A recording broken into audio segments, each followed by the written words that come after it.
Сайн мэцхан уу? Өнөөдөр та бүхэндээ эерэг бодлын талаар танилцуулъя.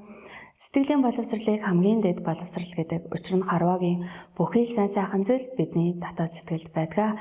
Зөв сэтгэлдээ бол буруу үгийг ч ойлгож, буруу сэтгэлдээ бол зөв үгийг ч харддаг. Бид аливаа асуудлын сөрөг дээр илүү их төвлөрснөөс болж бусдыг шүүж, шүүмжилж, буруутгаж, аливаад яаран дүгнэлтийг хандлага гаргадаг. Английн агуу их сэтгэгч Джеймс Аллен хэлэхдээ хүн юу бодож байна тэр нь өөрөө юм. Хүн өөрөө өөрийгөө бүтээж бас хөнөөдөг.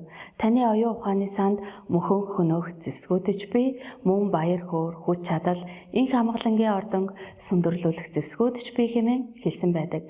Биднийг аз жаргалгүй асуудал ихтэй нэгэн болгож хувиргадаг зүйл бол бидний бүтэлгүй сөрөг бодол, уур бухимдал, өнгөц шийдвэрээ гэж дүгнэж болох юм аа.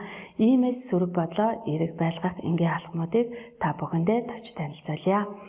Эерэг хүмүүстэй илүү их олон цагийг өнгөрөх, ном унших, онч мэргэн үгс сургаалыг сонсох, аялах, алхах, хангалттай сайн амрах, тасгал хөдөлгөөн хийх зэргээр сөрөг бодлоо эерэг болгох бүрэн боломжтой юм аа.